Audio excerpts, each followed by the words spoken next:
Hello students, welcome to the next video. BS chapter number 6 that is staffing. Last video में हमने chapter 6 staffing start कर लिया था। उसमें हमने काफ़ी सारी चीज़ें पढ़ ली थी। स्टाफिंग किस तरीके से होती है ये हम आगे देखेंगे, लेकिन स्टाफिंग का मतलब क्या होता है, इसके इम्पोर्टेंस, इसके नीड्स, इसके फंक्शंस, इसके कैरेक्टरिस्टिक्स, ये वाली सारी चीज़ हमने लास्ट वीडियो में देख ली थी। इस वीडियो में हम इस चैप्टर का मोस्ट इम्पॉर्टेंट क्वेश्चन स्टार्ट करने वाले हैं। अब what is that question? See, the next topic is stages of staffing process. कि जब स्टाफिंग की जाती है तो इस कंप्लीट प्रोसेस की क्या क्या स्टेजेस होती है, मतलब कितने सारे प्रॉपर हमको एस्पेक्ट्स लगाने पड़ते हैं, किस लेवल पे हमको धीरे धीरे काम करना पड़ता है जिससे हम एक स्टाफ को रिक्रूट करते हैं। हम स्टाफिंग किस तरीके से करते हैं, वो स्टाफिंग प्रोसेस की क्या क्या स्टेजेस है ये हमको देखना है। So let's start with this. First देखो, पहली प्रोसेस जो स्टाफिंग में होती है that is man power planning. अब what is man power planning? देखो, मेरे ऑर्गेनाइजेशन में जितना भी काम है मैं अपने अकॉर्डिंग किसी भी अंदाजे से वर्कर्स को काम पे नहीं रख सकता। मुझे पहले एक प्रॉपर शेड्यूल बनाना पड़ेगा, मुझे पूरा एस्टिमेट बनाना पड़ेगा, कोटेशन बनाना पड़ेगा कि मेरे ऑर्गेनाइजेशन में पहले कितनी ग्रुप एक्टिविटीज़ है, कितने ग्रुप एक्टिविटीज़ के अकॉर्डिंग फिर मुझे देखना पड़ेगा कि हर ग्रुप की एक्टिविटी के लिए मुझे कितने मैन पावर की ज़रूरत है, मुझे कितने वर्कर्स की ज़रूरत है, कितने एम्प्लॉयज़ की ज़रूरत है, कितने एग्जीक्यूटिव की ज़रूरत है, कितने मैनेजर्स की ज़रूरत है। तो सबसे पहले मुझे ये अंदाज़ा लगाना पड़ेगा कि मुझे स्टाफ में कितने बंदों को काम पे रखना है। मैं मन से कोई चीज़ नहीं कर सकता। मुझे जितनों की ज़रूरत है मैं उन्हीं को रख सकता हूँ, ना तो उनसे ज़्यादा रख सकता हूँ, क्योंकि जितने ज़्यादा रखूँगा मुझे उतनों को सैलरी देनी पड़ेगी। और ना ही कम रख सकता हूँ, क्योंकि अगर मैं ज़रूरत से कम लोगों को काम पे रखूँगा तो फिर मेरा ऑर्गेनाइजेशन इफ़ेक्टिव रन नहीं कर पाएगा। इसलिए सबसे पहले मैन पावर प्लानिंग होना ज़रूरी है। कितने लोगों को काम पे रखना है, उसमें से कितने वर्कर्स हैं, कितने बिल्कुल डाउन क्लर्क लेवल्स के हैं, कितने लेबर लेवल के हैं, कितने मैनेजर लेवल के हैं, कितने एग्जीक्यूटिव लेवल के हैं, कितने हाई पोस्ट लेवल के हैं। उसके अकॉर्डिंग मुझे डिसाइड करना है कि किसकी क्वालिफिकेशंस क्या क्या होनी चाहिए, किसकी सैलरी रेंज क्या क्या होनी चाहिए। तो कितने बंदों को काम पे रखना है और किस किस पोस्ट के लिए वैकेंसीज निकालना है, सबसे पहले ये प्लानिंग बहुत ज़्यादा ज़रूरी है। इस चीज़ को बोलते हैं मैन पावर प्लानिंग। ठीक है, अब इसको एक बार पढ़ लेते हैं। The first step of staffing is to estimate the size and structure of the staff.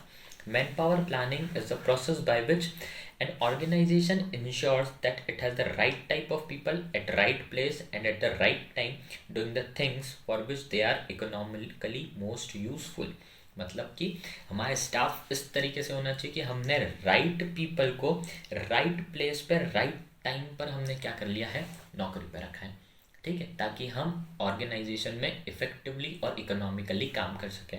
So this is the first stage of staffing process. Now switching towards the next, the second one is recruitment. अब recruitment का मतलब क्या होता है ये सुनो। Recruitment का मतलब ये होता है कि हम अपने ऑर्गेनाइजेशन में पहले ये आइडेंटिफाई करेंगे कि मुझे किस किस जगह पर नौकरी पर काम करने वाले बंदों को रखने की ज़रूरत है। मतलब first I have to find out the vacancies available in my organisation. जब तक मुझे वैकेंसीज पता नहीं चलेगी मैं किस बेसिस पे बंदे को काम पे रखूँ। पता, अगर मुझे लेबर की ज़रूरत है तो मैं उस लेवल पे मैनेजर लेवल के इंसान को नौकरी पे नहीं रख सकता। अगर मुझे मैनेजर की ज़रूरत है तो मैं उसके जगह पर वर्कर्स को नहीं रख सकता। तो हमारे ऑर्गेनाइजेशन में किस किस जगह पर किस किस पोस्ट के लिए वैकेंसीज है, पहले मुझे ये आइडेंटिफाई करना पड़ेगा। और ये आइडेंटिफाई करने के बाद अब मैं हमारे यहाँ से वैकेंसीज क्रिएट करूँगा और मैं ऐड पोस्ट करूँगा कि मुझे इस पोस्ट के इस लेवल के काम करने वाले बंदों की ज़रूरत है। और अब मैं सामने की तरफ से क्या एक्वायर करूँगा, एप्लीकेशंस, जो रिक्वेस्ट एप्लीकेशंस होती है, जो सीवीज होते हैं, जो रिज्यूम होते हैं, वो मैं अलाउ करूँगा कि अब वो मेरे पास आए, लेकिन but particularly for that post for which I have created the vacancies. ठीक है, तो रिक्रूटमेंट का मतलब होता है it refers to identification of the sources of the manpower availability and making of efforts to secure applicants for the various job position in the organization। ठीक है। अब नेक्स्ट रिक्रूटमेंट के बाद जो नेक्स्ट स्टेज होती है दैट इज सिलेक्शन। सिलेक्शन का मतलब क्या होता है, हमने रिक्रूटमेंट में वैकेंसीज तो पता लगा ली, उनको आइडेंटिफाई कर लिया, उन वैकेंसीज को देखकर मैंने एप्लीकेंट्स को अलाउ करा कि वो मेरे तक अप्रोच करे कि उनको जॉब की ज़रूरत है and they are suitable and eligible for this job. अब ऐसा तो है नहीं कि मेरे पास अगर 4 नौकरी की ज़रूरत है तो मेरे पास एप्लीकेशंस 4 ही आएगी। हो सकता है मेरे पास 10 एप्लीकेशन आई हो, हो सकता है मेरे पास 40 एप्लीकेशन आई हो। तो उसमें से कुछ ना कुछ प्रोसेस लगा के मुझे उन 40 में से बेस्ट 4 ढूंढने पड़ेंगे ना। तो 40 में से अगर मेरे पास 4 की जॉब वैकेंसी है तो वो बेस्ट 4 ढूंढने का जो तरीका होता है उसकी एक पूरी प्रोसेस होती है। किस तरीके से टेस्टिंग की जाती है, किस तरीके से सिलेक्शन किया जाता है। तो व्हाट इज सिलेक्शन, कि रिक्रूटमेंट की एप्लीकेशंस के बाद में काम करने वाले बंदे को उन 40 में से 4 पोजीशन पर अप्लाई हो सके ऐसे बंदे को नौकरी पर रखना। ठीक है, this is known as selection. अभी मैंने सिर्फ बंदा सिलेक्ट करा है, I have selected the best one, that's it, और कुछ नहीं करा। अभी सिर्फ कौन उन 40 में से बेस्ट है उस जॉब के लिए वो मैंने निकाल के रखा है। अब काम पे कंटिन्यू करना है नहीं करना है, उसको रखना है आगे नहीं रखना है, टिकेगा नहीं टिकेगा या बात की बात है। अभी तो मैंने सिर्फ क्या करा है, सिलेक्ट करके रखा है। The next one is placement. अब प्लेसमेंट का मतलब क्या होता है ये सुनो। It implies putting the selected candidates on right job. An appropriate job is to assign to each selected person. After the selected candidates join the organization, they are placed on appropriate job. Thus, placement is the process of matching the candidates with jobs in the organization. देखो select कर लिया ना, अब select करने के बाद में उसको हमको राइट जगह पे प्लेस करना है कि उसको क्या एग्जैक्टली जॉब परफॉर्म करना है। ठीक है, उसने तो ऑर्गेनाइजेशन के लिए अपनी एप्लीकेशन दे दी थी, लेकिन अब पोस्ट तो उसको पता है, लेकिन उसको एग्जैक्टली उस पोस्ट पर रहकर क्या काम करना है इसके बारे में उसको बताना, उसको नॉलेज देना, दिस इज प्लेसमेंट। ठीक है, उसको राइट जगह उठाकर प्लेस करना, it is known as placement. ठीक है, तो पहले रिक्रूटमेंट हुआ, रिक्रूटमेंट के बाद में सिलेक्शन हुआ, सिलेक्शन के बाद में क्या हुआ, प्लेसमेंट हुआ। Now the next one is orientation. अब ये सबसे अच्छी चीज़ है। ठीक है, कहीं भी नई जगह काम करने जाओ हम तो सबसे पहली जो बेस्ट चीज़ होती है दैट इज़ ओरिएंटेशन। ओरिएंटेशन का मतलब होता है वेलकम। ठीक है, कि आप नए एनवायरनमेंट में एंटर हो रहे हो तो आपका ओरिएंटेशन हो रहा है, मतलब आपको ऑर्गेनाइजेशन के बारे में चीज़ें समझाई जा रही है, आपसे ऑर्गेनाइजेशन के लोग आके मिल रहे हैं, आपको वेलकम कर रहे हैं, आपका स्वागत कर रहे हैं, आप नई नई चीज़ों से फेमिलियर हो रहे हो, आपको नई नई चीज़ों की इंफॉर्मेशन मिल रही है, आपको सीनियर्स पता है, आपके जूनियर्स पता है, आपके कलीग्स पता है, सब आपसे मिलने आ रहे हैं। This is known as orientation. So it is the process of introducing and familiarizing newly appointed candidate with their job work groups and the organization so that they may feel at home in the new environment। मतलब उसको नया नया सा नहीं लगना चाहिए, उसको ऐसा लगना चाहिए कि वो इस जगह पर काफ़ी टाइम से नौकरी कर रहा है, उसको एक ऐसा environment प्रोवाइड होता है। ठीक है, this is known as orientation. The next one is training and development. अब ट्रेनिंग एंड डेवलपमेंट का मतलब ये होता है, आपने रिक्रूटमेंट कर लिया, आपने सिलेक्शन कर लिया, प्लेसमेंट कर लिया, अब उसको जॉब समझा दी गई है कि उसको करना क्या है, लेकिन उसको करना कैसे है, उस ऑर्गेनाइजेशन में किस तरीके से काम होता है, तो उसको पहले सीखना तो पड़ेगा ना। तो अब नेक्स्ट फेज आता है उसकी ट्रेनिंग एंड डेवलपमेंट का, कि जो काम उसको इस ऑर्गेनाइजेशन में रह के करना है उस काम को उसको सिखाया जाएगा, उसको ट्रेनिंग दी जाएगी उस पर्टिकुलर जॉब प्रोफाइल पर वर्क करने के लिए। ठीक है, तो काम सिखाना और उस काम के अकॉर्डिंग डेवलपमेंट करवाना, this is the phase, next phase in the process of staffing. तो ट्रेनिंग एंड डेवलपमेंट पढ़ते हैं। Every organisation has some special jobs that need certain specialised skills. The staff appointed has to be trained and their existing abilities have to be developed further in order to accomplish the objective of enterprise। देखो सबके काम करने का तरीका अलग होता है और हर ऑर्गेनाइजेशन की रिक्वायरमेंट अलग अलग होती है, तो उसको ट्रेनिंग प्रोवाइड करके उसको फर्दर उसमें जितनी भी एबिलिटीज़ है उसकी एबिलिटीज़ को इतना फर्दर डेवलप करना, ताकि वो और अच्छे से काम कर सके और जो ऑर्गेनाइजेशन है उसके ऑब्जेक्टिव्स को अचीव कर सके। ठीक है, कैलिबर है, लेकिन कैलिबर को किस डायरेक्शन में यूज़ करना है ये उसको सिखाना तो पड़ेगा ना, तभी वो काम कर सकता है। So this was the next phase, training and development. Training and development के बाद में जो अगला फेज आता है दैट इज़ रेम्यूनरेशन। अब व्हाट इज़ रेम्यूनरेशन?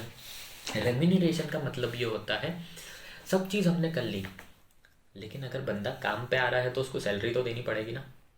तो नेक्स्ट फेज होता है उसका रेम्यूनरेशन डिसाइड करना कि उसको कितने वेज पर, कितने सैलरी पर, भले वो वीकली हो, मंथली हो, क्वार्टरली हो, हाफ ईयरली हो, ईयरली हो या फिर डे वाइज हो, लेकिन आपने उसको कितने पेमेंट पे स्केल पर रखा है ये डिसाइड करना। This is the phase of remuneration. तो इसको पढ़ते हैं।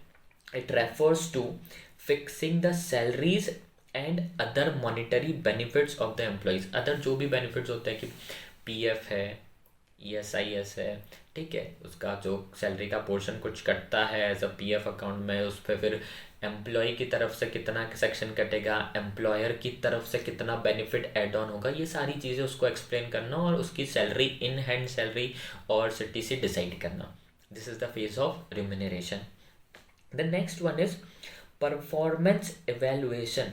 अब परफॉर्मेंस एवेल्युएशन का मतलब ये होता है कि मान लो आपने अपनी ट्रेनिंग पीरियड तो कंप्लीट कर ली। देखो, आपने रिक्रूटमेंट का फेज़ निकाल लिया, आपने सिलेक्शन का फेज़ निकाल लिया, आपने प्लेसमेंट ले लिया और उसके बाद में आपने ट्रेनिंग भी कंप्लीट कर ली। उसमें आपका डेवलपमेंट भी हो गया क्योंकि आप किसी के अंडर में ट्रेनिंग कर रहे थे जिसमें आप पर किसी की नज़र थी और आपको काम सिखाया जा रहा था, तो आपने अच्छे से करा। इसके बाद स्टार्ट होता है आपका प्रोबेशन पीरियड। प्रोबेशन पीरियड क्या होता है कि अब आपको जो काम सिखाया गया है, अब आपको उस काम को ऑर्गेनाइजेशन के लिए करना है, और अब फॉर 2 और 3 मंथ्स ये आपके प्रोबेशन पीरियड में आपके काम पर नज़र रखी जाएगी।